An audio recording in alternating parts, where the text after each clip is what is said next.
Hello, and welcome back if you've been following along, and if this is a one-off for you, welcome. And I cannot believe that I am saying this, but we're finally starting chapter 4 today and moving into another rite, quote unquote. The second, and I shouldn't say the second, there's 8. My understanding is they're presented in different ways. And I don't have enough scholarly knowledge about Buddhism to really get into the weeds with you on that, but you can do your own research about why people believe what they believe around when, what place the rites are listed, in what order, and yada, yada, yada, yada, yada, yada, yada, yada, yada. In this particular book, which I'll talk about in a moment, Right Resolve is presented next. Right Resolve, one of the 8 of the Noble Eightfold Path. Core, central, foundational to Buddhism. And this book is free. And thank you so much to Ṭhānissaro Bhikkhu, the writer of this book, for making this book freely available and for translating the Buddhist teachings from Pāli into English so that English speakers like myself can benefit from what I perceive to be the profound wisdom of these teachings. So, yeah. Hopefully, you get something from these, and hopefully you also remember that I'm not a monk, I'm not ordained, I'm not a scholar. I read this book aloud, and then I comment on it from my own experience, my own very, very sloppy, messy, but quite devout, long-time Buddhist practice. Let's get going. So, this book, On the Path, an anthology on the Noble Eightfold Path, drawn from the Pāli Canon, was indeed written by Ṭhānissaro Bhikkhu, an American Buddhist monk who's widely respected for his translations of Buddhist texts and his teachings on meditation and the Dhamma, and his works are deeply rooted in the Theravāda Buddhist tradition, emphasizing a direct, practical approach to the Buddhist teachings. All right, wow.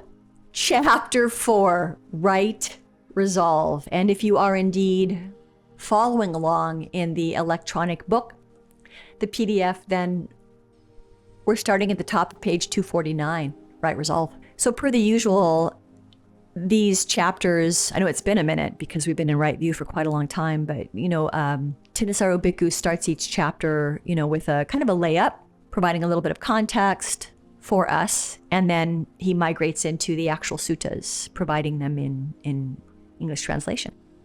So we'll begin with his commentary. Let's do it. Right Resolve. Right resolve is the second of the discernment factors in the path.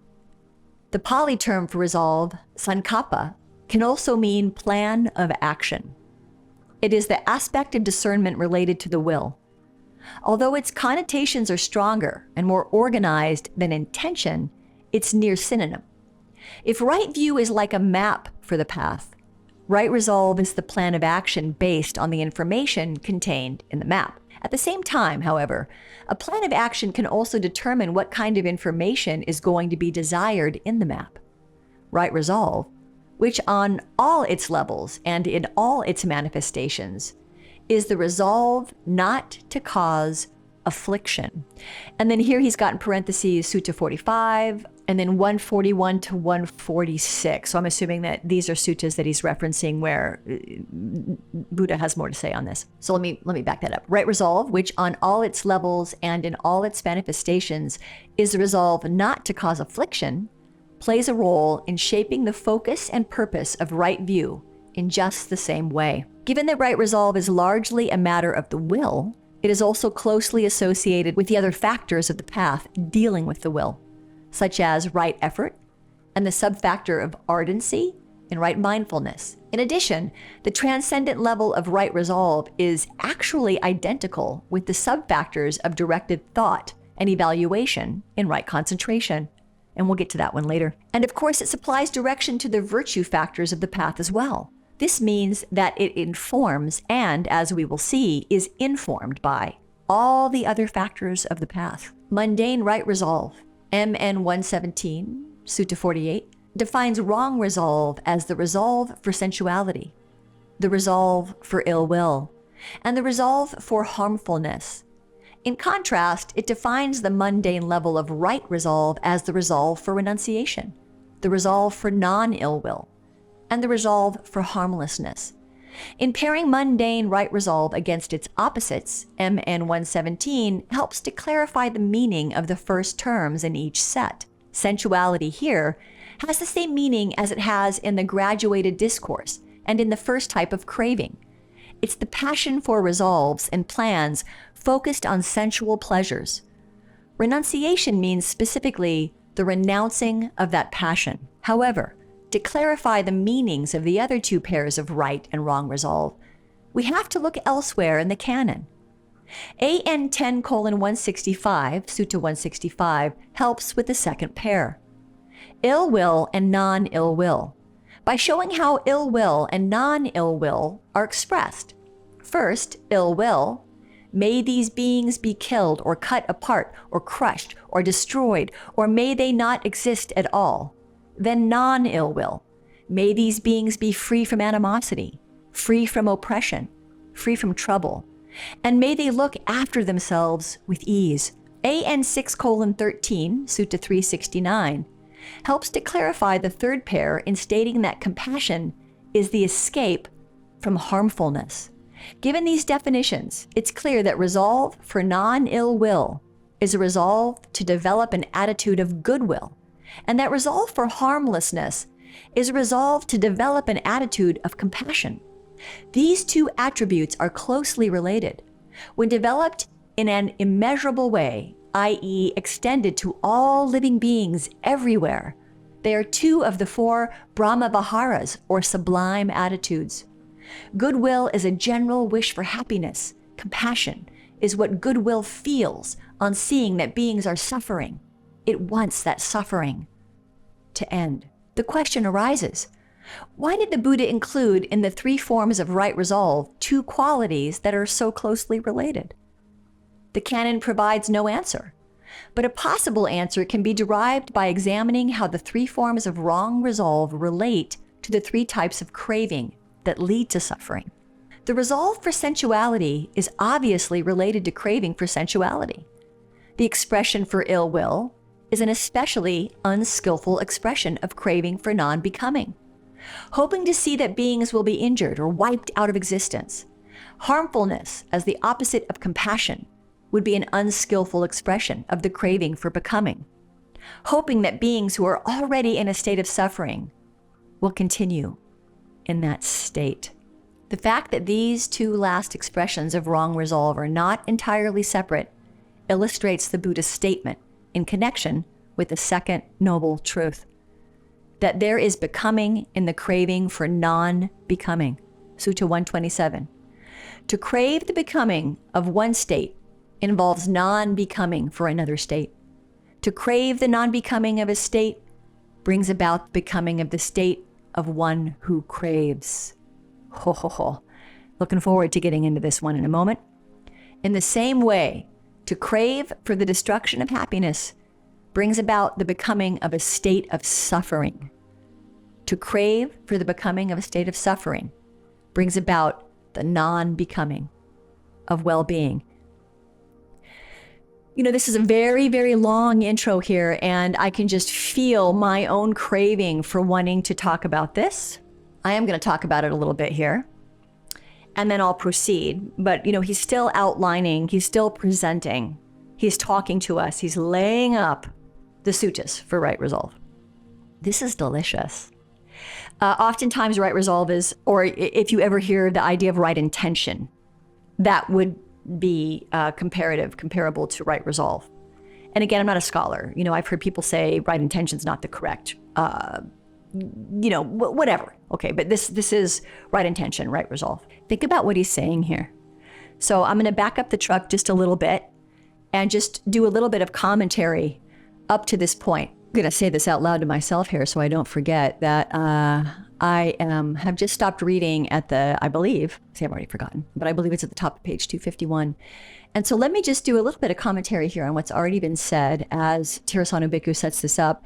And again, this is not to flex. This is also, I also provide commentary for myself. Remember that I have not revisited these, and some of them I was never exposed to, you know, because I did not pursue the path of monasticism, you know. So going and doing a little bit of research on this is also helping me. So if you're annoyed by this, roger that, just skip ahead.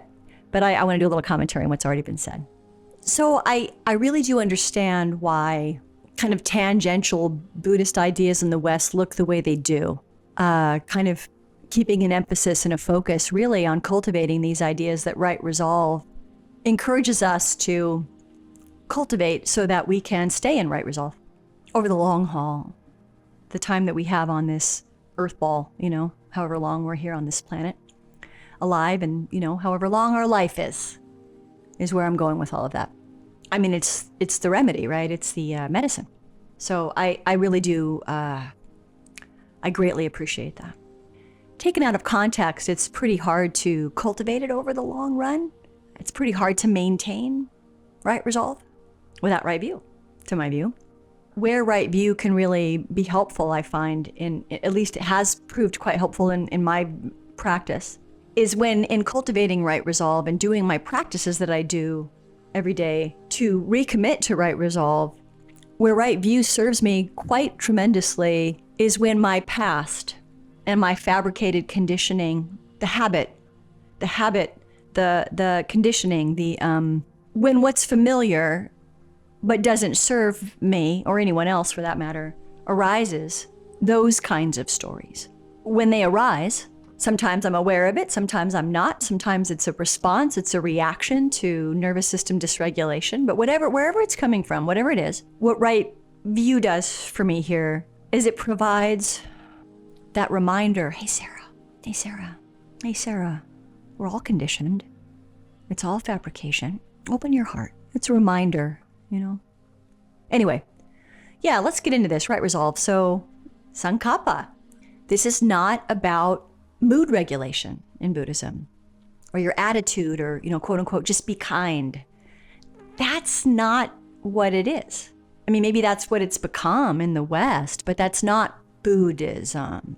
Right resolve is volitional architecture. It's something that we're cultivating. It's volitional. We're choosing to cultivate it. Notice that right or wrong, perfect or imperfect, nowhere does that language, do those linguistics enter any of this, because it doesn't apply. It's irrelevant to this frame. It's a plan of action, period.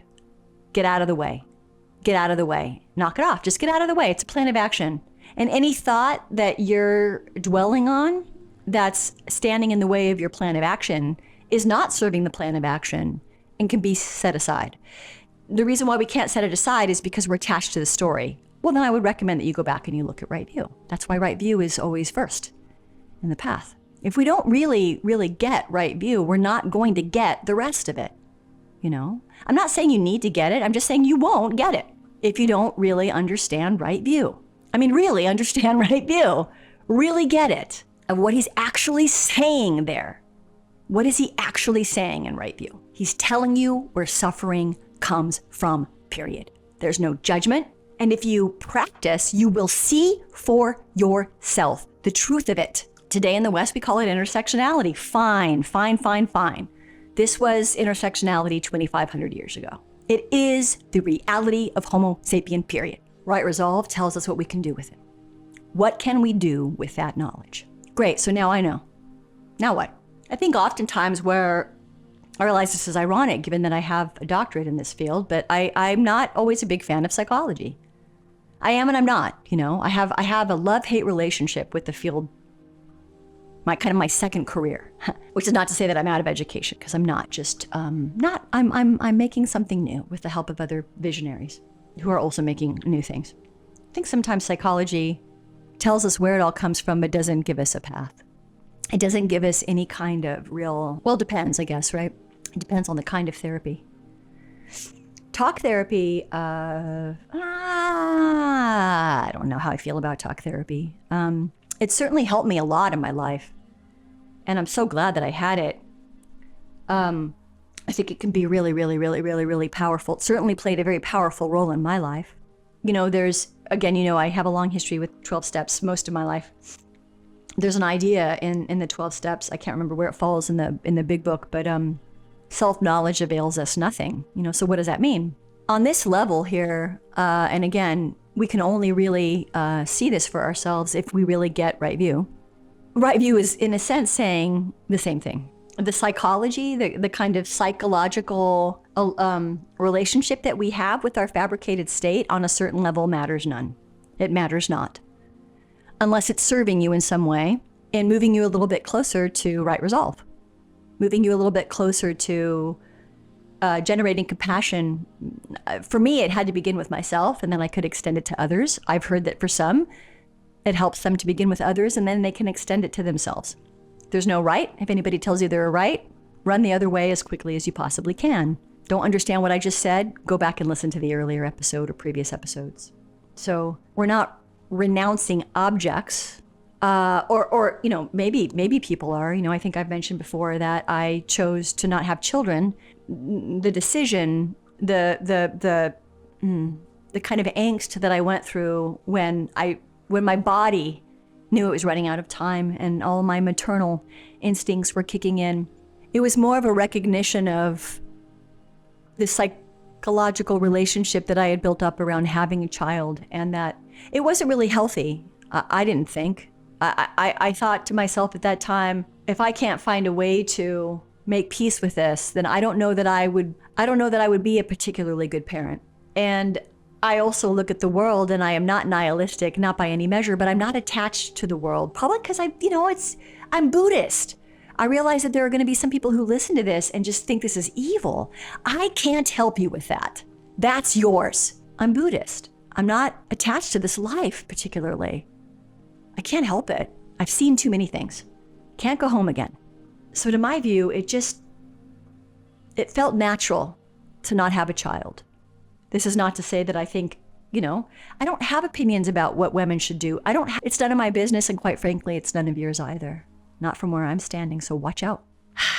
This idea of right resolve, I think I don't know, again, I'm not a monastic, I don't know what monastics, I don't know what the world's ego has done to this idea.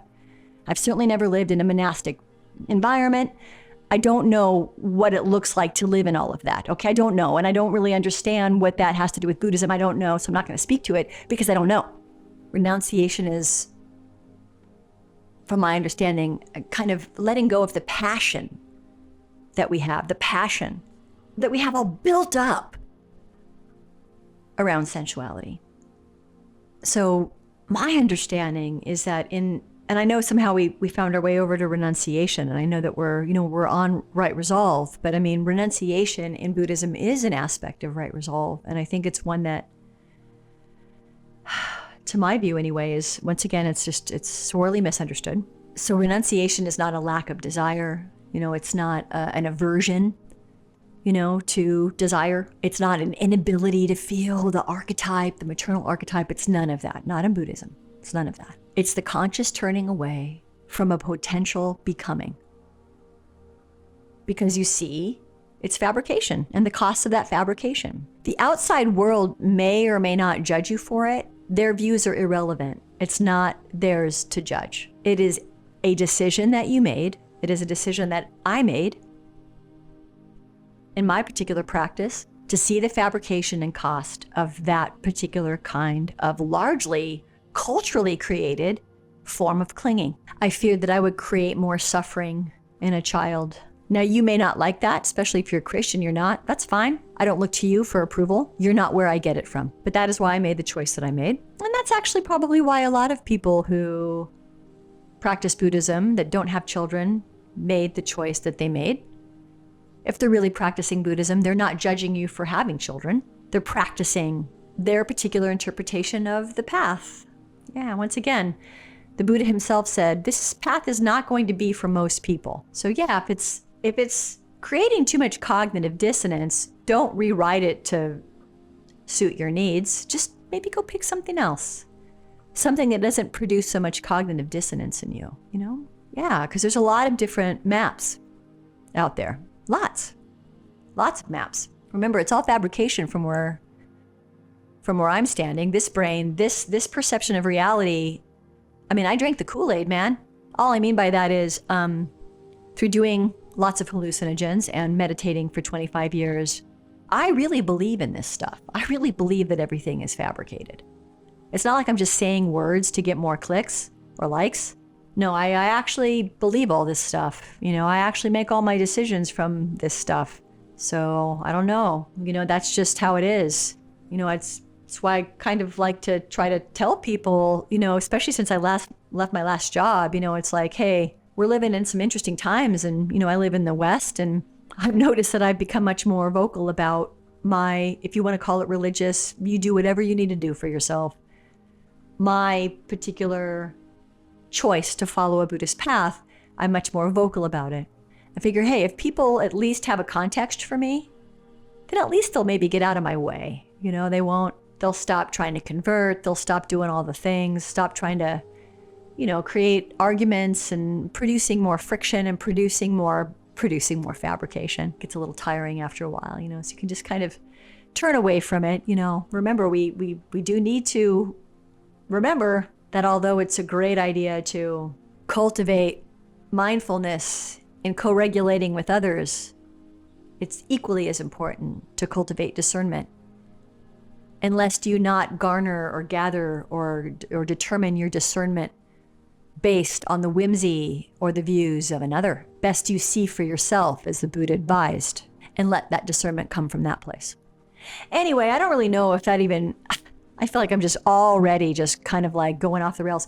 I'm going to keep on reading though. I'm going to finish reading this layup that Ṭhānissaro Bhikkhu has provided for us. And I'm not even sure how I got from that to why I chose not to have any children, why I love children. And children seem to really like me too. And I hope I get a lot more access to them before I'm dead. Not in the way you think. I mean, just because they're fun to play with and they're fun to, watch how much they love looking at the world and being in the world, and how healthy it is, I think, for adult humans to be around kids, and how kids desperately need rational adult humans, who aren't afraid to practice discernment and to teach it and to cultivate it in them, who have enough of it of their own to be able to pass it on down the chain. So anywho, I'm going to keep on reading. Okay, top of page 251.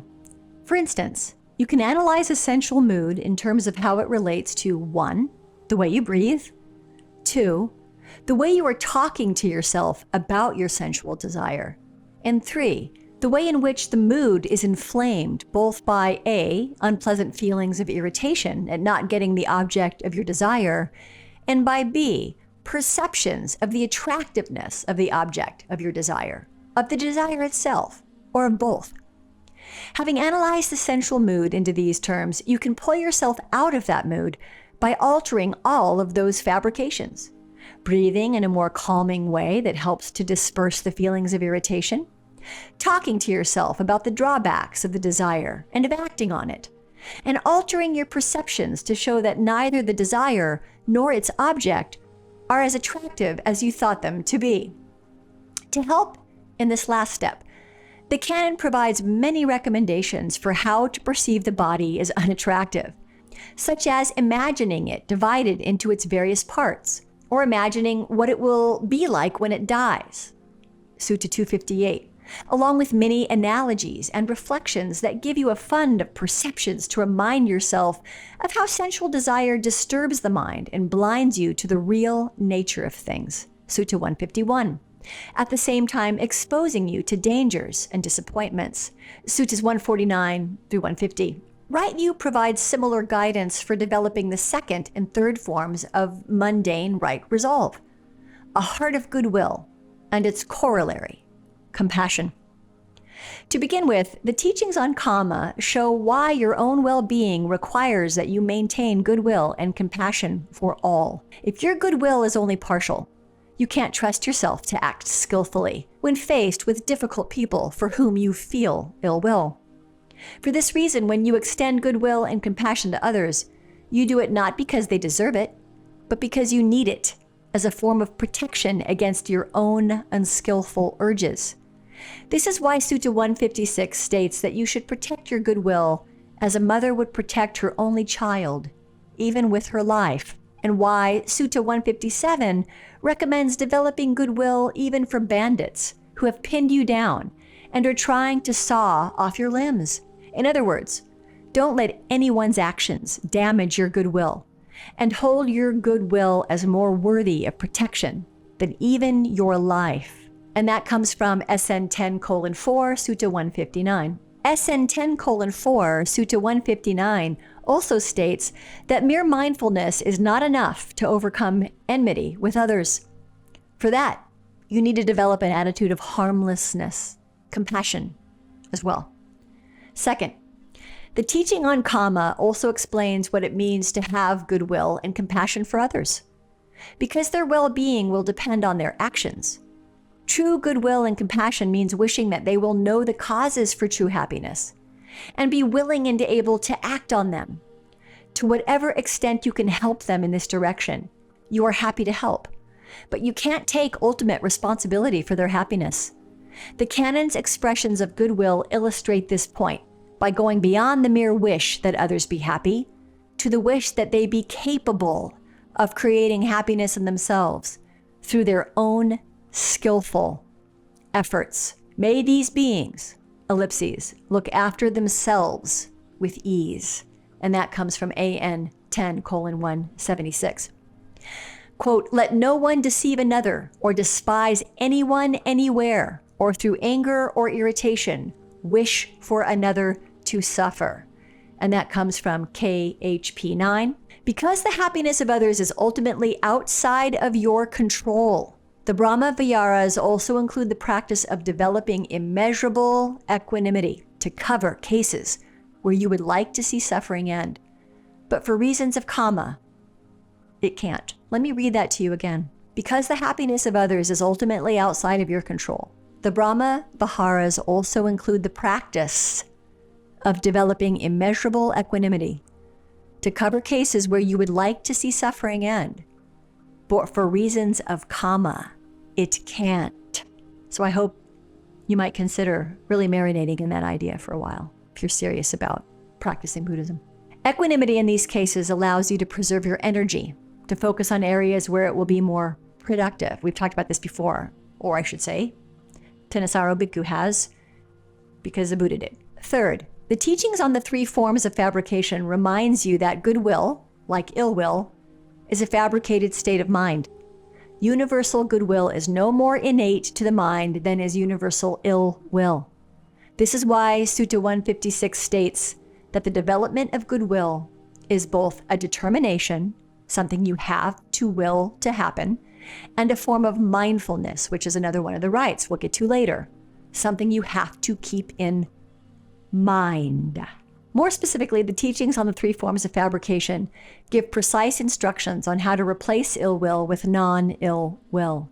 This is why I meditate every day. First, you have to look at how the way you breathe, the way you talk to yourself, and the feelings and perceptions you focus on are aggravating ill will. Then you see how you can change each of these fabrications to foster a felt sense of goodwill. Here, as under sensuality, the canon provides many useful analogies that can be used as perceptions to remind yourself of the drawbacks of ill will and of the fact that goodwill is not a sentimental weakness of mind, but actually a strength.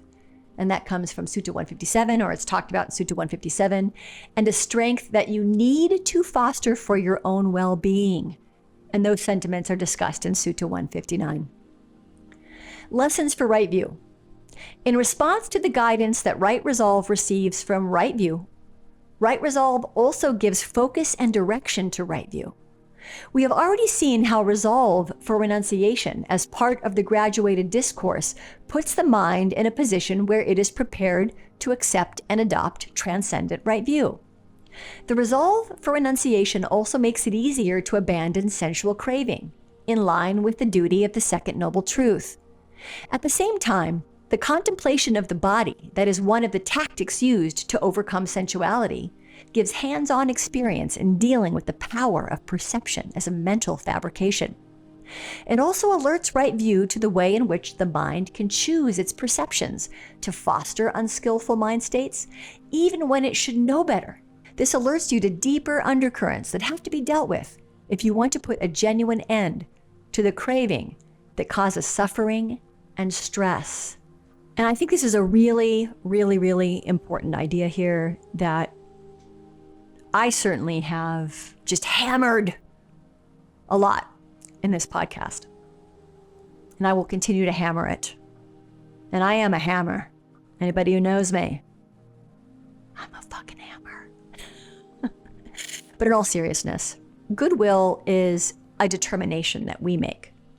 It's one that the ego that we do have, that we do work with, that we make in relationship with that ego identity.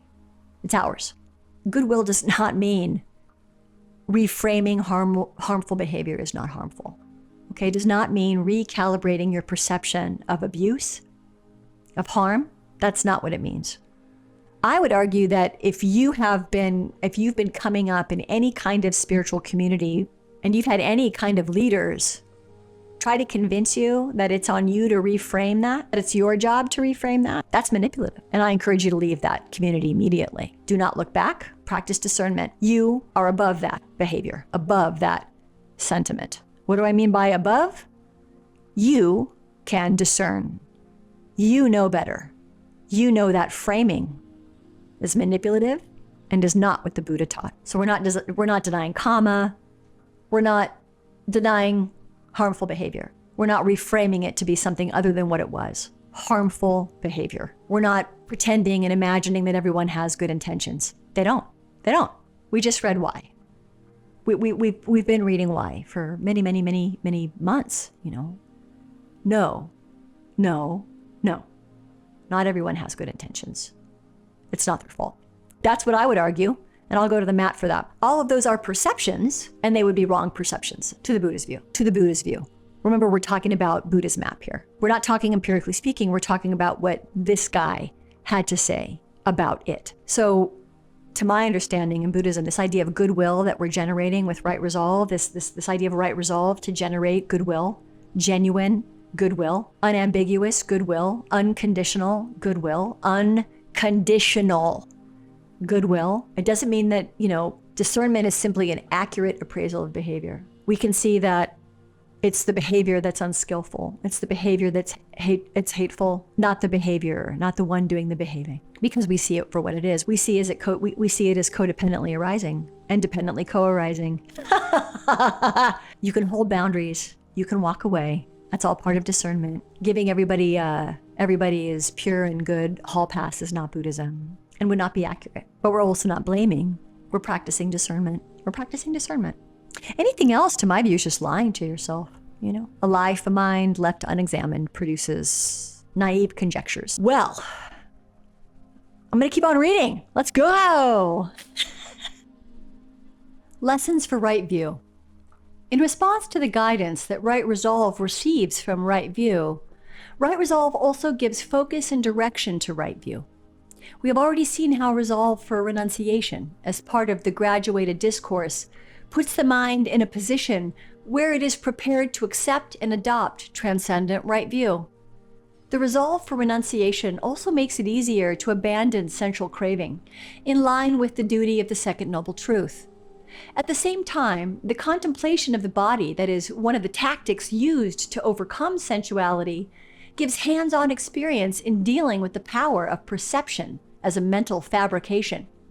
It also alerts right view to the way in which the mind can choose its perceptions to foster unskillful mind states, even when it should know better.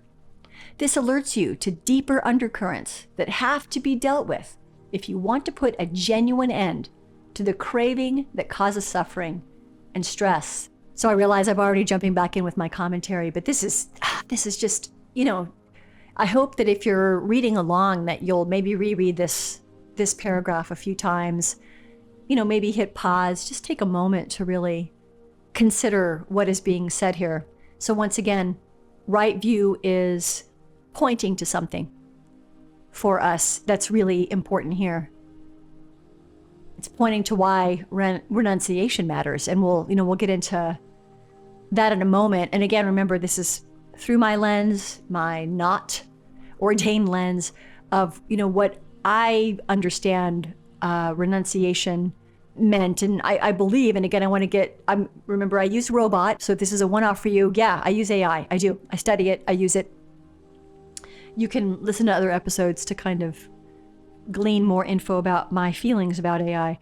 But I want to get huge cultural context cleared up for me here to make sure that I can just do this, the justice that it deserves to the best of my ability, to really kind of get into the weeds of, what does renunciation mean? I think it can be a real Shempa point for people.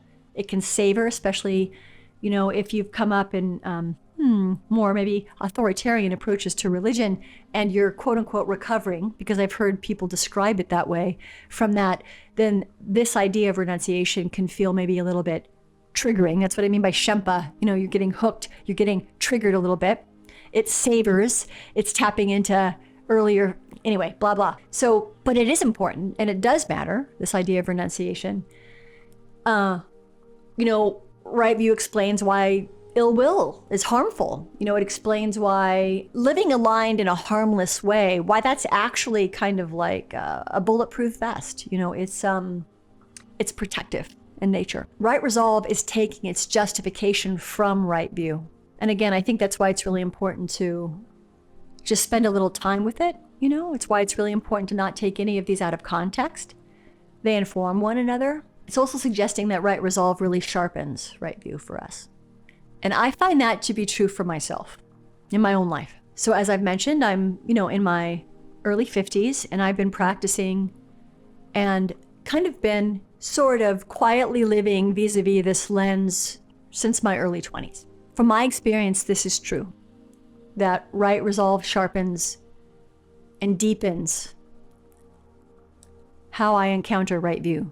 Now, I think that my understanding is that when, and again, this is where I'm wholly ignorant. Please fact check me. I haven't looked at AI yet, so I haven't looked at the cultural aspect of this yet, but I have in the past, and so I'm going to go out and make some assumptions, but they're not wholly ungrounded because I've been reading this book for a while now. I'm assuming that this is grounded in the idea of being a monastic, and that you are renouncing a lot. When you're a monastic, you're renouncing, a lot of what we consider to be very, quote unquote, valuable to the human experience. You're renouncing most of it.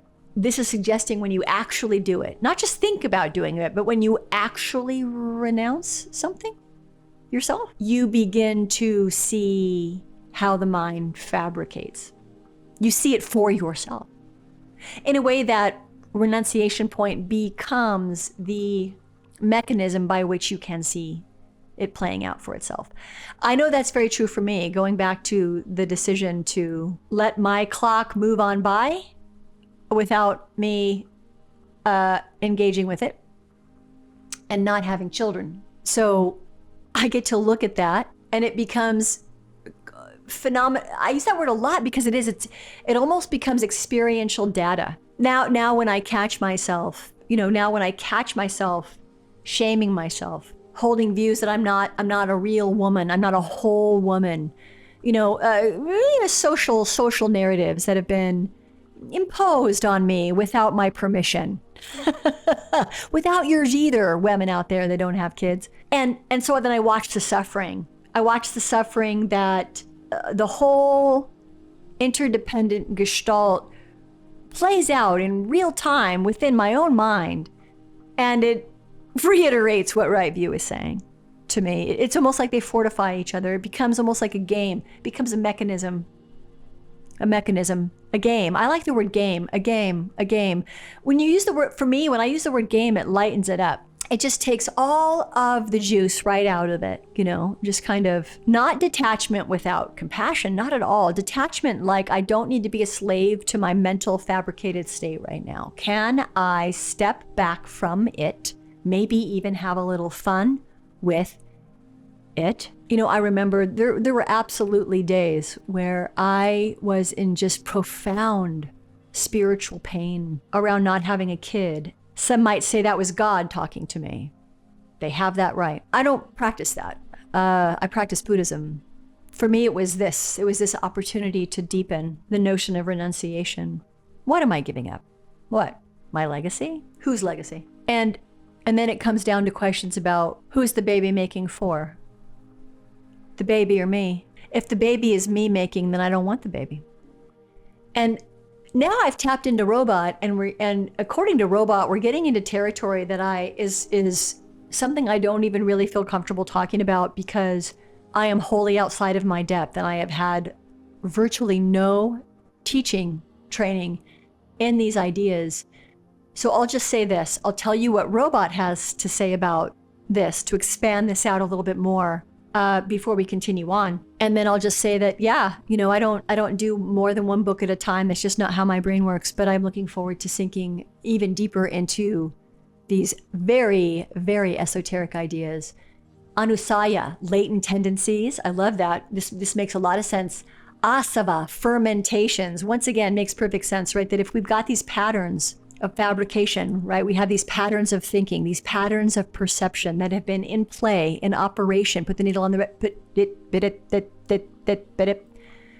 it makes sense that there would be, it would ferment, right? It's down there, the deeper undercurrent is down there, fermenting, asava. And I love it.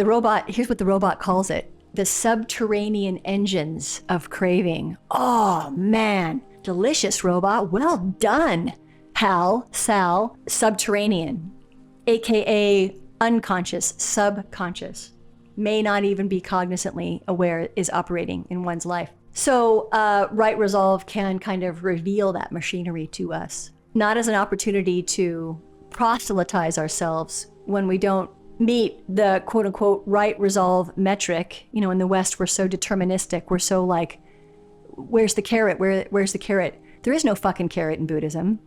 There's no carrot. So just either move on or accept that and recognize it for the machinery that it is. Oh shit, look at that. There it is again. Whoa, ho, ho, Heidi, ho, ho, ho.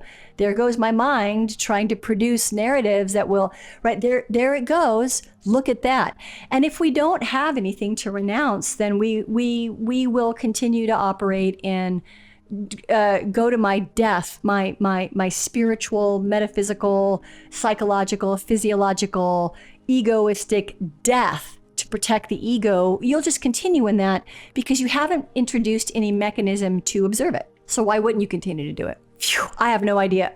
I did my best. I'm just going to keep on reading. All right, so we are coming up here on the last couple of paragraphs of the introduction.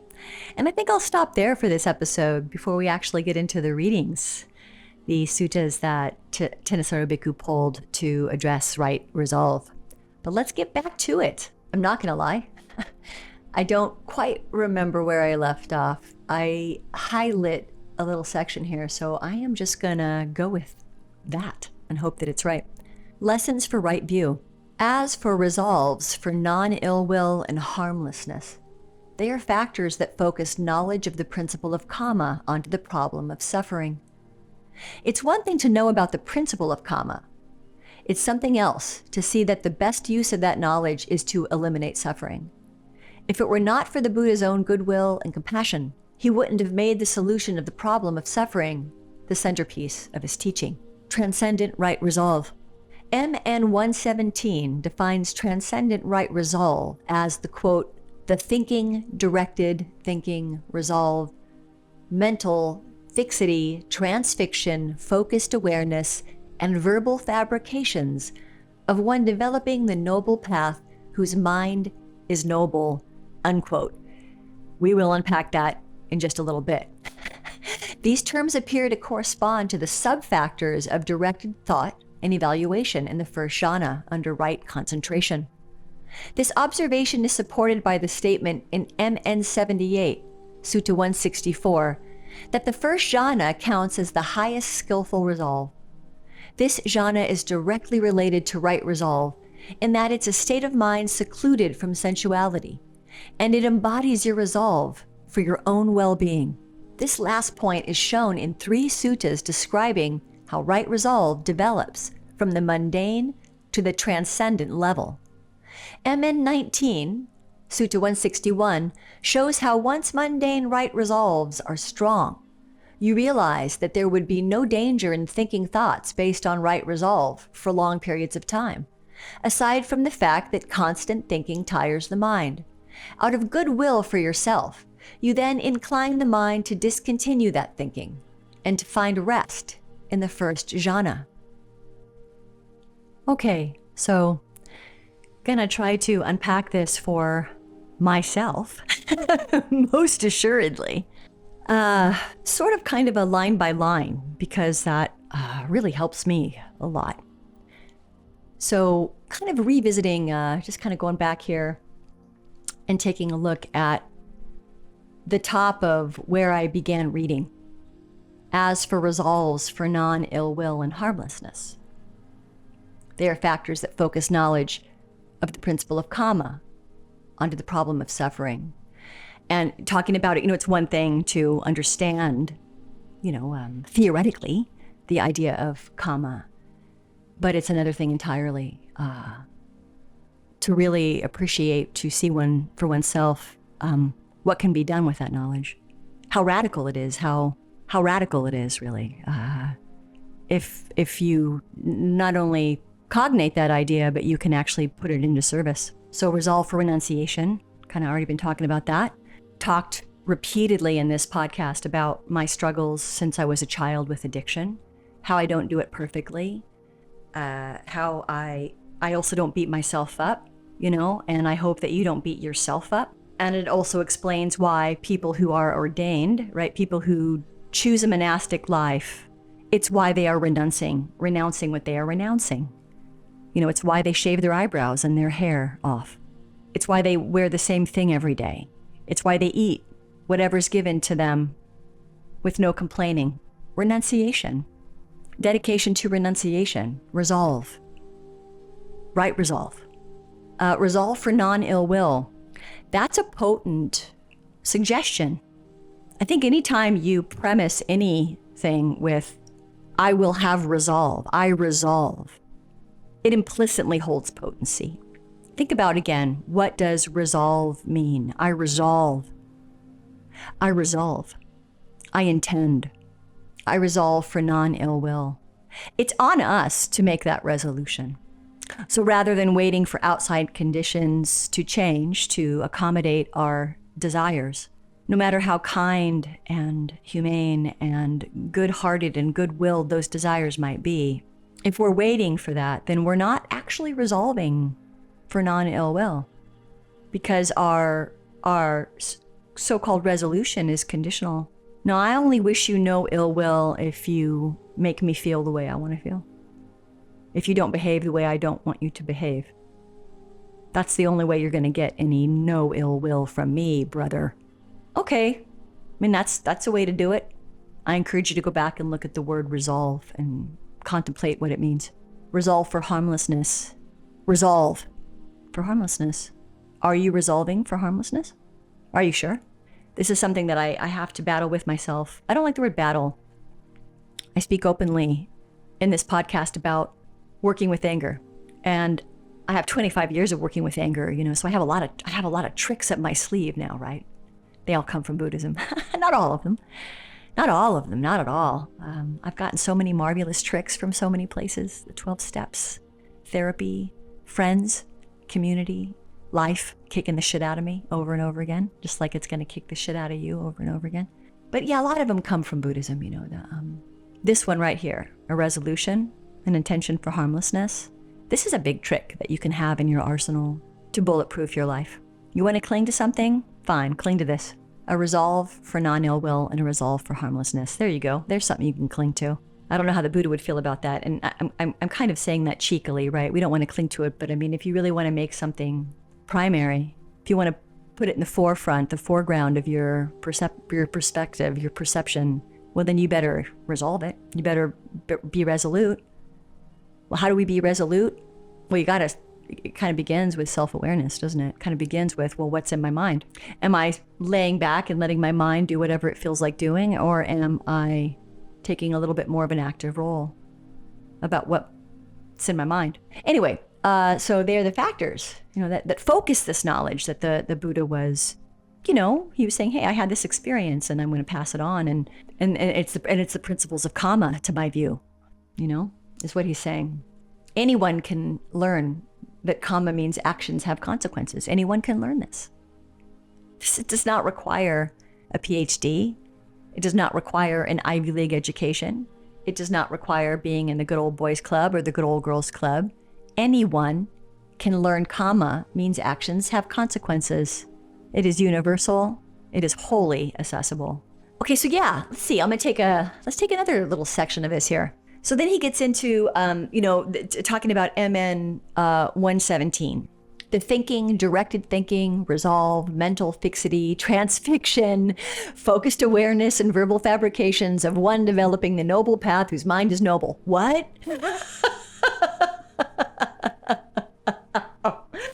Yeah. Extremely abstract, extremely woo. What in the hell is he talking about? These are internal operations. They're components that kind of comprise our attention. And they show up in the first jhana when we practice. So vitakka, directed thought.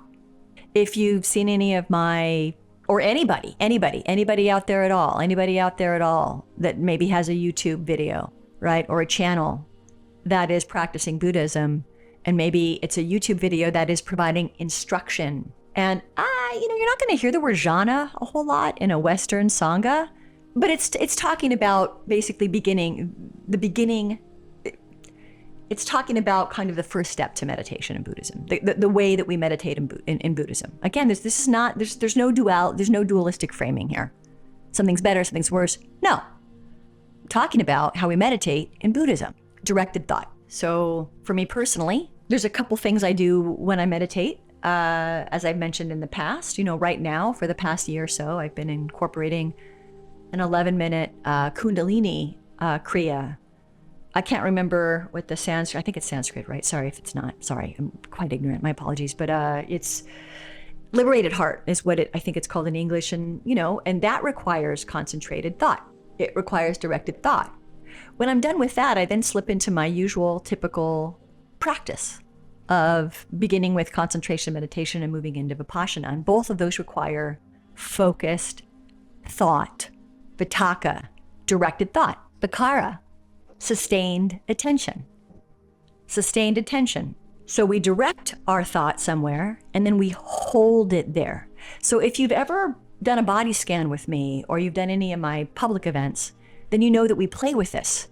And sometimes, yesterday I did one and we played with it a little bit more than usual, where sometimes I'll say, okay, we're just going to stay right here in the left toe. Notice if the mind is trying to move to the next toe. Notice it. Bring it back to the big left toe. So it's what I'm trying to work with here with myself and our community is practicing adding a little bit of weight to the rack of developing the muscle of directed thought and then sustained thought. You can train this. You can train the mind. Mental steadiness, you can hold it there. Transcendent right resolve isn't about choosing intentions. It's the attentional architecture of the first jhana itself. This, I would say, maybe is where I want to go down that road. I'll just say there's so much nuance. There's so much nuance in any wisdom tradition that regardless, if you're interested in wisdom traditions, maybe your particular fabricated state you find maybe you're young, maybe you're old, maybe you're somewhere in between, but maybe there is some aspect of your mind that is excited and wants to understand the kind of mind that I have. Some people have this mind, some people don't. It's not good or bad. It's just it's an inclination. It's a right. I have always been interested in this stuff, even when I was a really, really young girl, long before I kind of needed it to, quite frankly, to work with a lot of stuff that wasn't serving me and that was, so we can work with these things. It takes a lot of practice. We don't have to do it alone. Sangha is really important. And also don't let yourself off the hook. Are you only sitting in a Sangha? Why? Why are you leaning on your Sangha like that? That's not the function of a Sangha. Maybe it is in the West, but that was never the function of a Sangha in Buddhism. Never. Go back and read earlier sections. Go back and look at the Pāli Canon. That was never the function of a Sangha. Their job is not to prop you up. That was never the function of a Sangha. No. So there's a certain amount of, remember, we're on right resolve. You can do it. You can. I know you can. Not that you need it, but I believe in you. I believe in me too. Okay, I'm going to keep on reading. MN 14, Sutta 295, however, shows another way in which goodwill for yourself can incline you to foster the first jhana. You realize that no matter how well you see the drawbacks of sensuality, if you don't have a level of non-sensual pleasure, such as can be found in the first jhana, or something higher, your mind can still hunger to return to sensual thoughts. For your own safety and well-being, you need at least the first jhana to carry through with your right resolves. Finally, AN 8:63, Sutta 163, shows that contemplation of goodwill and compassion, along with the other two Brahma Viharas, empathetic joy and equanimity, if done with enough focus, can in and of itself lead to states of concentration that correspond to the jhanas. Beyond transcendent right resolve, MN 78 states that all resolves, skillful and not, are transcended in the second jhana, which is devoid of directed thought and evaluation. However, when you leave jhana, the mind's resolve will return, and so they are not totally transcended. Also, when the mind moves from one level of jhana to another, and when it analyzes the states of jhana to master them and eventually get beyond them, it still has to use directed thought and evaluation in a focused way. This too would count as transcendent right resolve. Only when right view gains the insight that allows it to abandon all the factors of the path on the threshold of awakening can right resolve of every sort be abandoned as well. So I will unpack that last little bit there, but I think it kind of speaks for itself. And we have come to the end of Ṭhānissaro Bhikkhu's contextual layup of the readings that he chose to explore right resolve, one of the rights in the Noble Eightfold Path, foundational, structural to Buddhist thought, Buddhist practice, Buddhist psychology. And so, next time we'll pick up at the top of page 255 and get right into the readings on mundane right resolve, just like we had a mundane right view. But yeah, I'll just do a little bit more unpacking here of this last section, and we'll be done for the day. How about that? And just as Ṭhānissaro Bhikkhu pulled out, discussed previously, it's not enough to know. It's not enough to intellectually, theoretically know something. You can understand the drawbacks of sensuality perfectly well. Any one of us, if we spent any amount of time, could go back and reflect on our life and acknowledge the ways in which engaging with sensual pleasure matters. The ways in which perhaps we have been both skillful, but maybe also both unskillful in our relationship to sensuality. Once again, in Buddhism, there's no moralizing here. There's no good, evil, devil, God, sin, sinner. That's not Buddhism. This is a very kind of psychological, forensic. It's forensic. It's forensic. It's forensic. Sensuality is unreliable. Yes or no? It leads to craving and agitation. Yes or no? It can drain our energy. Be honest with yourself, yes or no? And yet, we'll do it anyway. Yes or no? Why? Why do we do it anyway? The Buddha is suggesting if we don't have a better pleasure, and he used the word something higher, and again, deep respect for anyone who, is a devout Christian or Catholic or someone who believes in God. That's definitely something higher. There are also people out there who don't believe in God. You're not going to change those people unless they want to see what you want them to see for themselves. Then you're not going to change them, right? Maybe their brain doesn't work the way your brain does. You're pushing is how we got to colonial America, isn't it? So this is just neuropsychology, that's all. It's just a matter of understanding how we work. We don't have to superimpose all of these moral impositions on it. Look at where that's gotten us, to my view. If you want to hold your right resolve steady, you need non-sensual pleasure, period. And I would just say, go back and read earlier sections or listen to earlier episodes to see why the Buddha believed that to be so. And you don't have to believe the Buddha and you don't have to believe me. Why don't you just check it out for yourself? Can't say something's wrong if you're not willing to investigate it for yourself. Just like you can't, always find it laughable when, people hand wave off ideas that they've never examined, or hand wave off books that they've never read, hand wave off music that they've never listened to. Don't hand wave this off. It's central. You can't drop sense pleasure unless you know where to land. You need a clean pleasure to stabilize your mind. So what does clean mean? Again, this is not about, oh, I don't even like the word clean. This is what robot has to say. Robot, right on. I know that you're just trained on our shit. I don't like the word clean. We need to create an oasis within our own mind, a place to return to. And if you don't believe that that's so, then meditate. You're not going to prove me wrong. You'll see. So, you don't always need your breath. You don't always need your body as the focus of meditation. You can focus on goodwill. You can focus on compassion. You can focus on empathetic joy. You can focus on equanimity. And if you hold them long enough in the mind, they can turn into jhanic concentration, that second level that he's describing. And again, you'll see for yourself. You will. You will. You're not going to be able to stay there, and in Buddhism, you shouldn't be trying to. That's clinging. But you'll see for yourself. You will.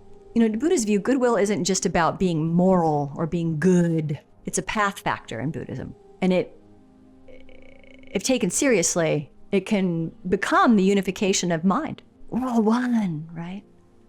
Yeah, it really can become the unification of mind if you practice it. But, we can't really talk about it if we haven't actually seen it. It just sounds kind of goofy, So I really encourage you, if you're talking about it a lot and you haven't trained in it, try this. Stop talking about it for a while and train it, and then talk about it. Yeah, because you can't talk about it if you haven't trained it. You don't, right? That's a logical statement to make. If you haven't seen it for yourself, how do you know? You don't. Right resolve. Woo! Anyway, yeah. Great stuff today. I'm very excited about getting into right resolve. I have to be very careful about right resolve, because of some of my personality traits, as you've seen, if you've been following along, I have to practice, he's talking about this idea we can get beyond them. That's great. I'm not awake. I have to work with this regularly.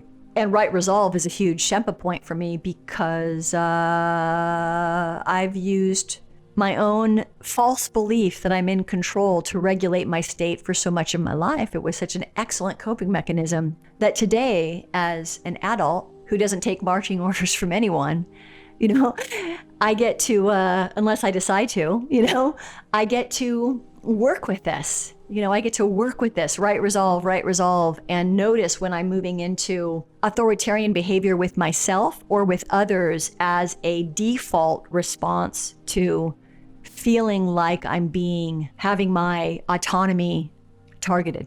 I don't know if that makes any sense. Again, if you have the kind of mind I have, then you'll know exactly what I'm talking about.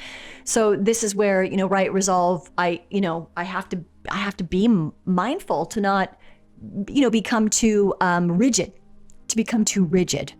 My mind wants to go to rigidity. It's just a well-worn groove that my mind has. And so I get to work with. Yes, there's right resolve, but you're slipping into rigidity, Sarah. You're slipping into a lack of self-compassion, rigidity. So it's all micro adjustments from where I'm standing anyway, but okay, I'm going to wrap it up here. But yes, as I mentioned, when we come back, we're going to be getting into right resolve and the suttas that Ṭhānissaro Bhikkhu has translated for us to look at what Buddha had to say about right resolve. And I really appreciate you being here, and I hope that you got something useful for yourself out of today. And I really hope that wherever you are in your life, that you are well. May you find right resolve for yourself, whatever that looks like for you. May it serve you. May it serve the people in your life. May that right resolve serve all living beings, this precious life. Thank you, and take care.